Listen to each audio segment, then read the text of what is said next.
Malam itu, kota pematang siantar ditutupi kabut tebal yang merayap pelan dari arah Bahbiak, seperti selimut kelabu yang menyimpan sesuatu.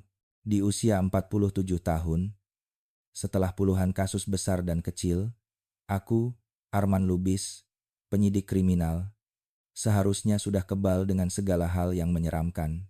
Tapi entah mengapa, sejak matahari tenggelam dan udara berubah lembab seperti kain basah, hatiku gelisah tanpa sebab. Radio di mobilku tiba-tiba berderak, suaranya pecah-pecah. Unit 6, segera menuju perumahan Taman Simalungun Indah, Blok F nomor 9. Ada laporan jeritan, kemungkinan tindak kekerasan. Nada operator tidak bergetar, tidak panik, tapi sunyi seperti batu yang jatuh ke sumur dalam.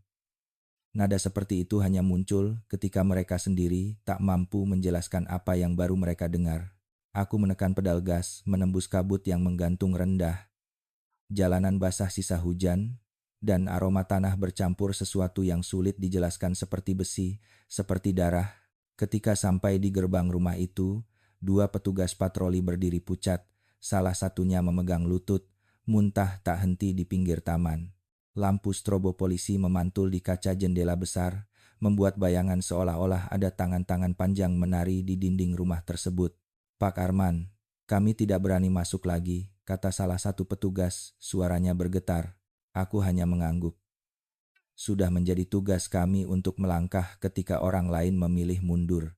Pintu rumah terbuka setengah, seakan ada yang mengintip dari dalam. Aku mendorong perlahan. Kriet suara engsel tua menggema panjang. Saat kakiku menjejak lantai ruang tamu, aroma logam memenuhi hidungku. Aku mengenal bau itu. Darah. Tapi anehnya, tidak ada mayat. Hanya bercak-bercak merah gelap menyebar dari lantai hingga dinding, seperti seseorang menyeret sesuatu berat ke tengah ruangan. Di sana, di antara lingkaran darah yang sudah mengering di tepiannya, seseorang duduk bersimpuh, bajunya putih, kini merah kehitaman. Tangannya gemetar seperti daun kering ditiup angin, dan matanya kosong-kosong seperti lubang sumur. Bagas Hartanto? Tanyaku pelan. Ia menoleh perlahan, gerakannya kaku, seolah tengkuknya baru saja kehilangan tulang, tapi matanya tidak menatap mataku. Pandangannya menembusku, seolah ia melihat seseorang berdiri tepat di belakangku. Saya dengar dia memanggil, Pak, bisiknya serak dari dalam tubuh saya sendiri. Buluku berdiri. Udara di ruang tamu seperti membeku. Aku melangkah satu tapak mendekat. Tiba-tiba Bagas menjerit panjang, tinggi, pecah, seperti suara seseorang yang sekaligus kesakitan dan lega. Aku sudah keluarkan dia, Pak. Aku sudah makan jantungnya supaya dia tenang. Aku menahan napas. Tapi sesuatu dalam kalimatnya terasa janggal, tidak bulat. Seakan-akan ia mencoba meyakinkan diri sendiri, lebih daripada meyakinkan kami.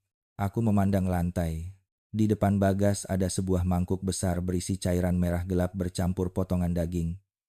Namun dari bentuk dan warnanya, aku tahu itu bukan organ manusia. Mungkin hati sapi. Mungkin sesuatu dari ritual yang ia bayangkan. Namun hal yang membuat tengkuku dingin adalah tulisan di dinding belakangnya, ditulis dengan darah. Darah memanggil darah. Aku memberi isyarat kepada petugas untuk mengamankan Bagas. Ia tidak melawan. Justru tersenyum kecil sambil berbisik, Pak Arman, kadang darah lebih jujur daripada doa. Darah, darah, kata-kata itu menembus dada seperti jarum es. Aku memeriksa ruangan. Tidak ada tanda perlawanan. Tidak ada pecahan kaca. Tidak ada pintu yang dibobol. Semuanya rapih, seperti rumah yang baru saja dibersihkan. Tapi di dekat tangga, sebuah buku tua tergeletak di meja bersampul kulit berdebu dengan tulisan Batak kuno di halaman pertama. Tondini daging roh yang bersemayam dalam darah. Aku membalik halaman berikutnya. Ada catatan tangan. Jika tubuh menolak kematian, darah akan mencari wadah lain. Jantungku berdetak lebih keras. Di luar, hujan kembali turun. Udara malam bergema dengan suara serangga, tapi anehnya terdengar seperti nyanyian lirih yang tak ingin ku dengar lebih dalam. Ketika aku menatap ke arah lantai 2 rumah itu, petir menyambar, dan dalam satu kilatan cahaya putih, Aku melihat sesuatu. Di balik tirai jendela lantai atas, berdiri sosok seorang perempuan, diam, menatap lurus ke arahku. Aku mengerjap, dan sosok itu hilang. Tapi aku tahu, apapun yang terjadi di rumah ini malam itu, belum selesai. Hujan semakin deras ketika tim forensik tiba. Suara sirene memantul di dinding rumah Bagas Hartanto dan menyebar ke langit yang kelabu. Aku berdiri di beranda, mencoba menenangkan napas yang belum juga stabil, sejak melihat bayangan perempuan di lantai 2 tadi. Pak Arman, suara lembut memanggil dari belakang. Aku menoleh. Lestari Sihombing, forensik yang sudah bertahun-tahun bekerja denganku, mendekat sambil memegang catatan kecil. Rambutnya basah oleh kabut. Ada sesuatu yang harus Bapak lihat, katanya hati-hati. Aku mengikuti Lestari kembali masuk ke rumah. Suasana masih sama, bau besi, bau darah, bau dingin yang menyengat tulang.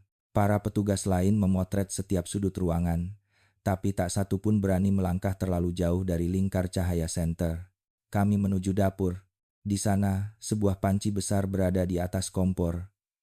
Penutupnya masih terpasang. Iakannya Mundana, Bularu. Lestari membuka perlahan. Aroma busuk yang tajam langsung menusuk hidung. Cairan hitam pekat bergoyang pelan di dalamnya, seperti bubur yang sudah terlalu lama dimasak. Namun yang membuatku terdiam adalah benda kecil yang tenggelam di dasar panci. Sebuah kalung emas dengan liontin bunga melati. Aku mengenali benda itu. Ada fotonya di ruang tamu. Sari Hartanto mengenakannya hampir di setiap foto, seolah benda itu bagian dari tubuhnya. Di mana ibunya Bagas? Tanyaku lirih. Tidak ada jejaknya di rumah, jawab Lestari pelan. Kami sudah periksa lantai 2. Semua kamar kosong. Aku menatap panci itu, kemudian menutup mata sejenak.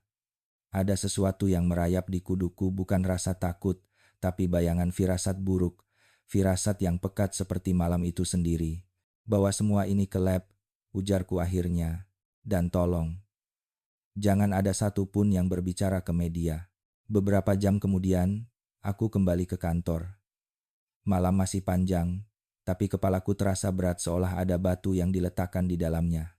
Aku memutar rekaman kamera tubuh petugas yang pertama kali masuk rumah Bagas. Cahaya bergerak cepat, suara napas tergesa-gesa. Dan kemudian, satu bayangan melintas di belakang Bagas. Seorang perempuan dengan rambut panjang, berjalan lurus menuju arah dapur. Aku membesarkan volume. Di detik ke-13, suara berbisik muncul sangat pelan, hampir tenggelam oleh suara hujan. Jangan ambil dia dari aku. Aku mematung. Itu bukan suara Bagas, bukan suara petugas. Dan arahnya berasal dari mikrofon Bagas sendiri. Seolah suara itu keluar dari dalam dirinya. Aku memutar rekaman itu lagi. 5 kali, 10 kali. Hasilnya tetap sama. Suara perempuan yang mengusap telinga seperti angin dari dunia lain. Dadaku terasa sesak. Aku memandang pergelangan tanganku sendiri, entah sejak kapan di sana muncul garis merah tipis, seperti goresan kuku halus. Aku mengusapnya. Semakin kuat kuusap, garis itu semakin jelas. Seolah ada tangan tak terlihat yang mencengkeramku dari balik kulit. Aku berdiri dari kursi, mendekati jendela. Hujan jatuh perlahan seperti benang-benang perak. Kota Siantar tampak sunyi. Hanya lampu jalan yang berkerlip seperti mata yang mengawasi. Dan tiba-tiba, tanpa angin, tanpa suara, sesuatu berbisik di belakang telingaku. Pak Arman, jangan biarkan dia sendirian. Aku menoleh cepat. Tidak ada siapa-siapa, hanya ruangan kosong, meja kerja berantakan, dan bau kopi dingin yang sudah sejak sore tak diminum. Namun bisikan itu masih menggema, bukan dari luar, tapi dari dalam. Dari suatu tempat yang lebih dalam dari jantung, lebih halus dari napas. Aku mencoba mengabaikannya. Tidak berhasil. Pagi berikutnya, aku berada di ruang interogasi. Di depan meja, Bagas Hartanto duduk dengan kepala menunduk. Rambutnya kusut, bibir pecah. Namun ia tampak tenang seperti seseorang yang sedang mendengarkan lagu lembut. Bagas, panggilku perlahan. Ia tidak menjawab. Aku membuka berkasnya pejabat muda, berprestasi, aktif di yayasan sosial, tidak ada catatan kriminal, hidupnya teratur, rapi. Tidak ada tanda-tanda ia akan menjadi orang yang duduk di depanku sekarang, mengenakan borgol dan tubuh berlumur darah. Bagas, kau bilang ibumu memanggilmu. Ia mengangkat wajah. Dan Tuhan, matanya tampak seperti dua riak air, tenang di permukaan, namun di dasar ada arus kuat yang berputar tanpa henti. Dia tidak memanggilku, Pak Arman. Katanya pelan. Ibu, hidup di dalamku. Aku terdiam. Suara itu bukan suara satu orang. Ada getaran lain di baliknya, suara perempuan. Halus, samar, tapi jelas menumpang di setiap kata. Aku bukan membunuhnya, lanjutnya. Aku menyelamatkannya. Darah kami satu. Lestari yang berdiri di balik kaca interogasi menatapku dengan wajah pucat. Dan untuk sesaat, sangat singkat, aku melihat sesuatu bergerak di balik mata Bagas. Seperti bayangan perempuan. Tersenyum. Ketika aku keluar dari ruang interogasi, langkah kakiku berat. Lorong kantor tampak lebih panjang dari biasanya, lebih gelap walau lampunya menyala. Aku hendak kembali ke ruanganku ketika speaker ruang interogasi berbunyi sendiri, padahal tidak ada yang menekan tombol komunikasi. Suara perempuan lirih terdengar. Jangan takut Bagas. Ibu di sini. Jangan takut Bagas. Aku menoleh cepat. Lampu indikator mikrofon mati. Tidak ada yang berbicara di dalam ruangan. Namun suara itu suara yang sama dengan rekaman rumah Bagas mengalir pelan melalui lorong kantor. Dan kali ini, suara itu menyebut namaku, Harman. Kau juga akan mengerti nanti. Aku berdiri diam. Jantungku berdetak ganda. Aku tahu apapun yang sedang terjadi, baru saja dimulai. Pagi itu, udara pematang siantar jauh lebih dingin dari biasanya. Kabut menggantung rendah sampai hampir menyentuh atap rumah warga. Bahkan burung-burung yang biasanya riuh terdengar enggan berkicau, seolah seluruh kota sedang menahan napas, menunggu sesuatu yang tidak diketahui. Aku duduk di ruanganku sambil menatap catatan interogasi Bagas Hartanto. Kata-katanya masih terngiang di kepalaku. Ibu hidup di dalamku. Darah kami satu. Semalaman aku tidak bisa tidur. Setiap kali mencoba memejamkan mata, seakan ada suara lembut yang memanggil namaku dari jauh perlahan, sabar seperti seorang ibu menidurkan anaknya. Arman, buka matamu. Jangan tinggalkan aku sendirian. Aku mengusap wajahku, mencoba menghilangkan bayangan itu. Namun ketika tatapanku jatuh pada pergelangan tangan kiri, garis merah tipis yang semalam kulihat masih ada. Bahkan kini sedikit lebih tebal. Pak Arman, aku mendongak. Lestari si Hombing berdiri di pintu dengan raut tegang. Ada temuan baru di lab, Bapak harus lihat. Lab forensik Polres Pematang Siantar selalu memiliki aroma khas campuran alkohol, formalin, dan kertas tua. Biasanya tempat itu membuatku merasa tenang, tapi hari ini suasananya berbeda. Seperti ada hawa dingin merayap dari lantai. Suasananya berbeda. Togar, analis forensik, menunjuk meja kaca tempat barang bukti dari rumah Bagas diletakkan. Buku ini, katanya sambil membuka halaman yang sudah dibersihkan debunya. Bahasa Batak tua. Pak, kami minta penerjemah dari Universitas Simalungun untuk membantu. Di halaman 14, ada tulisan yang membuat bulu kuduku berdiri. Tahun dini darah, roh yang terikat lewat darah. Jika darah dua jiwa digabung sebelum salah satunya mati, maka jiwa itu akan saling berebut tubuh. Yang menang akan hidup kembali. Aku membaca pelan. Setiap kata terasa berat seperti batu. Dan ini, Pak. Togar menunjuk catatan tangan yang berbeda dari tulisan lainnya. Ini ditulis lebih baru, memakai tinta hitam. Eksperimen tahap akhir, subjek SH dan BH. Kesadaran harus dipindah sebelum napas terakhir. BH jelas Bagas Hartanto. SH hanya bisa berarti Sari Hartanto. Dadaku terasa ditarik ke dalam. Ada lagi. Sambung Lestari sambil menyerahkan amplop kecil. Di dalamnya ada potongan kertas berlogo perusahaan, Biotek Nusantara Prima, transfer kesadaran. Uji klinis tahap 3. Disetujui oleh investor pribadi, Bagas Hartanto. Aku menatap tulisan itu lama tanpa berkata apapun. Ini bukan lagi sekadar ritual kuno. Ini juga bukan lagi halusinasi Bagas. Ada sesuatu yang jauh lebih besar, lebih gelap, lebih terstruktur. Pak. Suara Lestari kecil, hampir bergetar. Kami juga menemukan anomali. Togar menyalakan layar monitor. Grafik gelombang suara muncul. Ini rekaman interogasi Bagas kemarin, katanya. Ketika dia bicara, muncul dua frekuensi suara. Satu laki-laki, satu perempuan. Aku menelan ludah, tapi yang membuat kami bingung. Togar melanjutkan. Frekuensi perempuan itu cocok dengan suara Sari Hartanto berdasarkan arsip lama keluarga. Ruangan tiba-tiba terasa sempit, dinding seakan mendekat, dan jantungku berdetak 3 kali lebih cepat. Cocok, 100%, tambah Togar pelan. Aku menunduk, memijit pelipis. Lestari mendekat satu langkah. Pak Arman, ini bukan delusi Bagas saja. Ada sesuatu yang bergerak di luar pemahaman manusia. Aku mengangkat kepala. Kau percaya? Ini perpindahan jiwa? Lestari menggigit bibir, ragu, tapi akhirnya mengangguk. Entah ritual atau eksperimen medis. Tapi sepertinya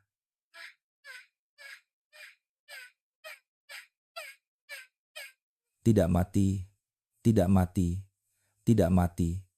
Seketika, bisikan lembut merayap di telingaku. Begitu dekat, begitu nyata.